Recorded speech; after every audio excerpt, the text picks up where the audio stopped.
My name is Henry Migliore, and I'm here to introduce my new book out called Fourth Quarter Redefined. Legacy Continues. My dear wife, Mary, of 53 years, is here to help introduce the topic. The question is, Henry, why did you even want to write a book or something like this? Well, the circumstances of May the 13th, I had a big day planned and got out of bed, ended up with the fire department and IMSA here and headed for the emergency room. And Mary, as we both recall, it was a pretty dramatic situation. Our daughter and family was called, and it looked like the Lord might be calling me home. And a set of circumstances and 10 days in St. Francis, 9 days in Methodist Manor got me started, and I'm about halfway through a rehab. But Mary, what do you remember about being in that emergency room and all of that taking place? It was just very solemn. It was very critical. You were short of breath, and your body was trembling, and we didn't know what was happening. And we discovered you had a urinary tract infection that had become septic. And so your body was shutting down. Your kidneys were shut off completely. And we don't know what happened to the other part of your organs, but we felt that if your heart was in duress, and the IV was not responding. So they had to put a PICC line up here by your neck, so that they could go directly into your blood system so that hopefully you'd start reviving. But in those moments, in those critical moments, we just weren't sure if the Lord wasn't going to call you home. And if it weren't for the fact, and I really praise God for our daughter-in-law, who's a nurse, a charge nurse, and we were rotating family members in and out of the ER, and she sensed that it was time to have the PICC line put in place. And that's when everything turned around. But for those early 15, 20 minutes, we just really weren't sure what was happening to your heart, what was happening to your body. We just knew that your blood pressure was very, very low, and all the visible signs were that everything was closing down. What I had thought and planned on was I kept telling everybody it's going to be the best summer ever. We've gone to Canada and Alaska fishing, and the boys had lined that trip up. We had a 2-year-old birthday party, and Henry's plan was that things were going to be perfect, and we'd open the pool. Yes, that was our plan. And it'll all just work out perfect. But the Lord created a situation that we had to revise the plan. And what I've learned in life is that if Henry sorts out something, I'm right about 75% of the time. If the Lord and the Holy Spirit drives it, then it's 100%. So I thought about Huber's book, Halftime by Bob Huber, who I had read and thought about. He equates life to the quarters of a football game. And so I had the opportunity to play football in high school and at Eastern Oklahoma State College. I could relate to, and this book talks about each quarter of my life and how it prepared me to overcome this particular difficulty. So Mary and I do our devotionals every day. We study from the Bible. We go to church. We digest sermons. And a number of scriptures jumped out at me. Romans 5:3-4. We also rejoice in our sufferings because we know that suffering produces perseverance, perseverance character, and character hope. Our present sufferings are not worth compared with the joy that the Lord has revealed. Romans 8:18. But even if you should suffer for what is right, you are blessed. Do not fear, and do not be frightened. Peter 3:13. So what I could see then is that in life, we're all going to experience difficulty. So how did each of these steps of the first through the fourth quarter of life get me ready? And I'm going to use personal examples, but then try to give the message to people that, like me, unplanned and right out of nowhere, we're going to face difficulties in life. Difficulties in every quarter. But this one is aimed basically to the fourth quarter. You know, what do you do when you're 77 years old and those that are reading the book and listening to the tape, it either relates to you, it relates to your parents, someone you're close to, or your grandparents. So for me, it all starts out with parents, Roscoe Channing Migliore and Mary Gladys Migliore. So I grew up in a nurturing home with 2 parents, 3 meals a day, a work ethic. My father went to school 39 days in his life, was incredibly successful, taught me lessons every day. My sister was an inspiration. She was had a wonderful high school career. I was motivated by her. Every part of life begins a journey. So part of that journey then, as I grew up, is I found a wife, had some kids, and had some grandkids. Now, why is that important today? Because the value and the love and the support of your family, every day I rely on. So what I'm hoping is that we can all look at our past and look at people that have influenced us. So how has Henry progressed? Well, he started out as a young boy in high school, grew up, became professional, and so here I am today. Again, the influence of growing up in Collinsville and having parents that were active in the church and actually doing things and working in the Western Auto Store every day after whatever sports practice, I would work at the store. Your father owned it. And the father owned it. And then on Saturdays, I would work in the store. So having the discipline of working and contributing to the family helped me understand how important family is. Growing up in Collinsville then, I had an opportunity to compete and play 4 sports. It was on all conference in football, basketball, and baseball, and won the District 440. So where did all that come about? It wasn't a gift. I had to work every day and be diligent. So when I would go to my father's store and work, I would wear heavy boots, knowing that that would strengthen my legs. And instead of riding home in the company truck, I would walk home in the heavy boots to strengthen my legs. Then right at the corner of our home was a basketball goal. So then I had a regimen of shooting baskets.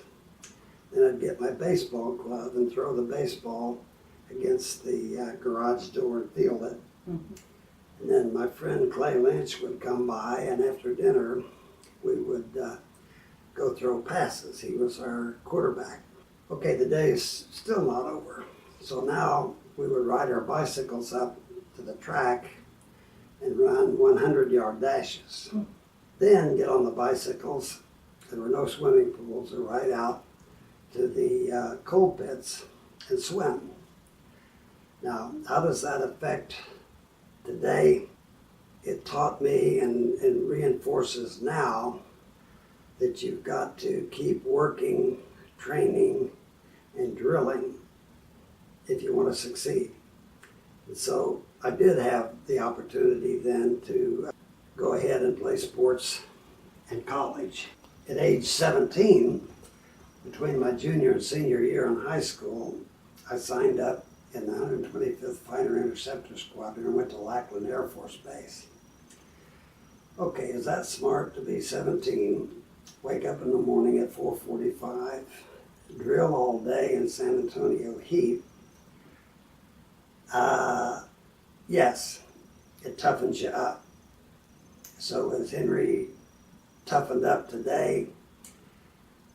I think so. Going back to the rigor and the drill that you learn in the service and the discipline created the opportunity when you face difficulty that you know how to overcome it. So getting out of high school then gave me the opportunity to play football and basketball at Eastern. And I went down and had an athletic career, made wonderful friends for life. I had the privilege and honor of being in the Athletic Hall of Fame, the Alumni Hall of Fame. Then the last 49 years, I've helped sponsor and started the Larry Stone Award, which was a friend of mine killed in Vietnam and one of my teammates. So you learn the lesson of giving. So here I am in the fourth quarter, and I need to be thinking about giving and blessing other people. So I went from Eastern then to Oklahoma State University and majored in production management and minored in industrial engineering. And what attracted me to that is from my field, my career in athletics, is managing some kind of a manufacturing facility was like a team. Teams have to win, teams have goals, teams have measurable outcome. And like the teams I had the privilege of playing on and the coaches that I had, the coach's job is to motivate everyone to create a team. So that gave me an exciting opportunity. So I went to Chicago in January of 1963, and my first shock and reality of life is Ray Oxner, the director of our program, had 200 of us in the room, and he said, look around. We hired 200, but we only need 100.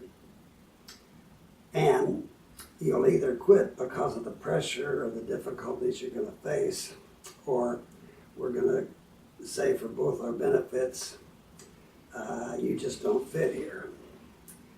So, like making the teams in athletics, I realized I'm going to have to keep working hard. Here I am at age 77, and I still realize that I need to work hard. So that summer, I meet a beautiful young woman, Mary Bentley, at the Flamingo. And here we are 53 years later. And Mary, what do you remember about our meeting in those early days? Oh, I just remember that we lived in the same apartment building, and I was down on the 4th floor, and you were up on the 17th, and that we met by the swimming pool, and we had lots of friends from the building, and we would do things together, and it just was a happy time. It was an idyllic kind of dating situation. We were by the lake. We'd walk along the lakefront and just do those kinds of things. And if I remember correctly, you had a convertible in those days, and we'd ride up and down the shoreline, South Shore and North Shore in the car. We had a lovely dating, we had a lovely courtship. And let me add, she was very impressed. I was making $425 a month and had a brand new 1963 candy red Super Sport. So there was a little bit of attraction there. Now, why is that important today? I would say we've been best friends. We've enjoyed our life together. We've traveled all over the world. And these last 2 years have been difficult on you, Mary. And we've been in and out of the emergency rooms about 10 times, in the hospitals half a dozen times, doctor's appointments. So that's just not the perfect way for Mary to live her life, but we're dedicated to each other. And I'm hoping that everybody out there has someone they can depend on, or if you know someone that's struggling, that you encourage and try to stay with them. Henry, I want to interject something. I think when we talk about your struggles and your health issues, we came very shortly after the headaches got to be a big problem. But I think we came to realize that God had a plan for us. Yes, well, We know that this is part of His plan for us. I'm convinced of that now. Was I set for a perfect summer in May? Did I want to go back to Red Lake in Canada and do a fly-in fishing for a week like we did the year before? Yes. Did I want to have a spectacular birthday party? That just wasn't Henry's plan. No. So the Lord got Henry's attention and has had me redirect my thoughts, which is this new book coming out. So now, here we go with a career at Continental Can, and I was in charge of manufacturing. I went from Continental Can, had the privilege to work with Oral Roberts. At age 35, became the founding dean of the College of Business, our original faculty, and had the excitement of being involved in Oral Roberts' ministry. And then my desire was to be able to develop people, develop students, and let the Holy Spirit use my influence to guide them. I also, consulting with Fred Rudge in New York and others, found the value of helping organizations succeed, which I found to be a gift. I've got 17 books in 7 languages, and everything that I have learned I've put into those books about how organizations, churches, and business succeed, and how individuals succeed. And if I hadn't come to ORU, I would have never started publishing and never created the opportunity to help other people. The lifetime of teaching, just an enormous gift to have over 7,000 students since 1970 in 7 different countries all over the world. 7 of my books are translated, so we've been visiting professor in China and Russia and Mexico, and taught at 4 major universities in Mexico. But the wonderful relationship that we have with all of our students has just been a constant joy, and I hear from them on just a regular basis. Mary, what can you remember about what we seemingly have enjoyed the last summer as people have learned of our difficulty, but just hearing from our students? Now, it's just been I say to you, whenever you get down, I say, every day God is sending you a little joy, a contact. You get an email, you get a message, you're on Facebook, you're Facebook friends with so many of your former students. It seems like a day does not pass in which God doesn't send you a gift. And even though you have these horrible headaches and you're dealing with that pain, it's just such a treat to be able to hear from your former students who say such wonderful things. And if we don't run into your students, we run into another ORU student who remembered you, which is what happened the other day. We were at lunch Thursday, and this is Saturday, and someone said, I was a law student, but Dr. Migliore, you had such a great influence on your students, and how I know compliments are not to build us up, and we can't get a big head, but they can bless us, and they can bless others. And so that was so dear of him to just have a remembrance of what he remembered from those days. So God is comforting you in a way through these lives that you've touched, because they remember, and it's It's incredible how often they just come back into our lives. And those that you've kept friends with, you have former colleagues who call you and suggest medications and are concerned about you. If these quiet years in which you are not involved in anything commercially or career-wise, are yielding a benefit. I mean, that you're profiting from all the seeds, to use an Oral Roberts idea. All the seeds that you planted have come to harvest in your later years, and I wonder if that's not true for all of us. I mean, it's certainly true in your children.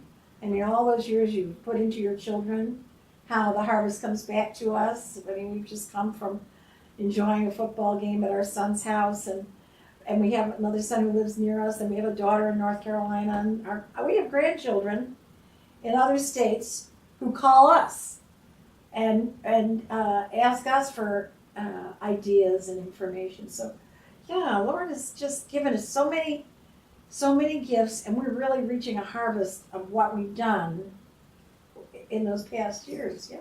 I would like to acknowledge two people of many that have had a great influence on my life. And I discussed them. Community Spirit magazine did a story on me called Finishing the Game with Courage. And then Tulsa People magazine did a story on my legacy. And in both of those columns, I recognize two people. Oral Roberts. I had the privilege of working with him for 17 years, being his dean, starting the business school. Was 35 years old. All the other deans, everybody in academia is older. He took me under his wing. And if he told me once, he told me 100 times, success isn't success without a successor. Develop other people. So what I've been doing since I've become, as getting harder to do things, I have what I call an army of 50. I need help on everything that I do. So I went ahead and updated 9 of my books, but I've got 5 other books that are being co-authored with former students. In the last 2 years, I've had 18 columns and cases that were updated and co-authored with other students and people that I've worked with. So it's given them a chance to contribute and grow. The other person that I talk about in both articles is George Odiorn. So I'm 27 years old. Continental Can sees some value in me, sends me to the University of Michigan's executive program. Everybody in there is 10, 15, and 20 years older than I am. But George Odiorn saw something in me. It became a helper, wrote the foreword in my books. And a few months before he passed, I stayed in touch with him and went to see him 2 or 3 times a year. And I could see that he was frail. And I said, Dr. Odiorn, how can I possibly ever repay you? And he said, you can't. You've got to help someone else. So part of my lifelong motivation then has been to help other people, help bless other lives, help churches, ministries, nonprofits. And my motivation now in the 4th quarter is to go ahead and extend the game into overtime and continue to make contributions and do what I can with my energy. Right out of nowhere, last year, the Oklahoma State Senate gave me a certificate of citation, awarding me and giving me recognition for contributions to the minority community, to entrepreneurship, and helping with North Tulsa. This just came out of nowhere. But when I took the professorship at the University Center at Tulsa in 1987, we're right on the edge of North Tulsa. And I knew that we should make a contribution. So we did seminars and helped start 465 minority businesses. So I was asked to be part of the current Black Wall Street project. And so here I am, not quite as sharp as I've ever been, but I've been working in that program and taking part of my army of 50 as volunteers in. So at age 77, I still want to make a contribution. This is a gift that God has given me. Other opportunities that Mary and I have enjoyed. I've been a visiting professor in 7 different countries, but we had the opportunity to be a visiting professor at Huayi University in China. Took my strategy book, translated into Chinese, and once again, we have Chinese students that I stay in touch with, and we published 7 major studies, and so I feel a heart toward the Chinese. So when Global Alliance here in Tulsa brings guests in from foreign countries, then we like to help host them. They stay in our homes many times, and then as a gift, we autograph books for them. And in foreign countries, professors and books are just a very, very great honor to be able to autograph a book and take a picture. Our work in Russia, we still host and maintain, and I lectured out of Oral Roberts University's Global Alliance Center to a class in Russia and talked about my Russian experiences and how we increased productivity and did work. And I was on Gorbachev's privatization task force with other economists. So I had the chance just a few months ago to share with particularly one young woman that just wanted to follow up about my experiences. So it just seems that God wants me to share my life, my experiences for the others, for the benefit of others. So, what a journey, and guess what I've learned? The journey isn't over. We're going to play into the overtime, and what an exciting life it's been, and the opportunity to live life to its fullest, have a family, and all of life experiences has contributed to, and we'll finish this book up, that the legacy lives on. So what I'm inspired to do, in spite of failing health, is to keep all my initiatives going, be thankful to my dear wife and family for their continued support. And Mary, thank you for 53 wonderful years and everything you go through. And are you ready for the end of the 4th quarter and the overtime? Thank you for 53 wonderful years yourself. You know, dear, yes, I am excited about what the Lord has for us in our future. I know you have always said we're in the 4th quarter. I'm happy to hear that you think we're into overtime. I'm glad to hear that. I'm just rejoicing that we have enough ability to be able to give back. And we're just waiting for the Lord. We're looking at a new opportunity to start volunteering in our community schools together. I'm looking forward to that. I'm looking forward to the books that are coming forth because people have sponsored them. And where those books will go and the lives that they'll touch and change and bless for the kingdom. So I think we have a lot to look forward to and a lot to be grateful for. We have a new grandson coming in 2.5 months. So if this is overtime, I'm grateful for it.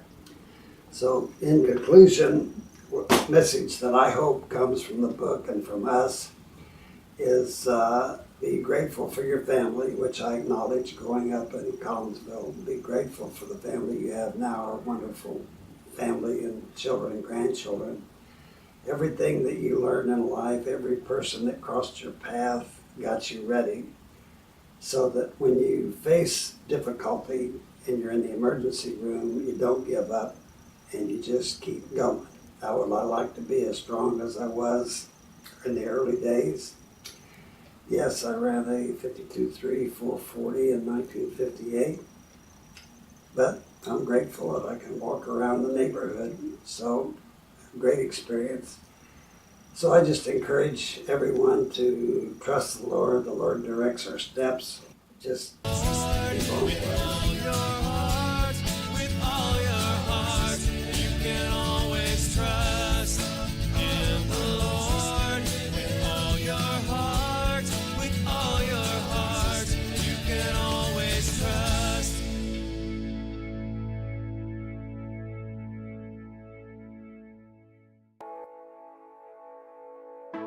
Letting go of every single dream, I lay each one down at your feet. Every moment of my wandering never changes what you see. I've tried to win this war, I confess. My hands are weary, I need your rest. Mighty warrior, king of the fight.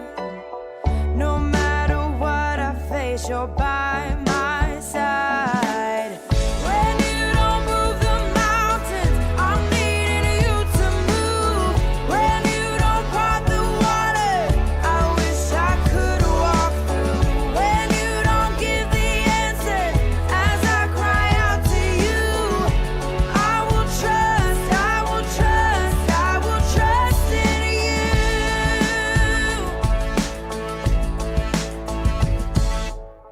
Truth is, you know what tomorrow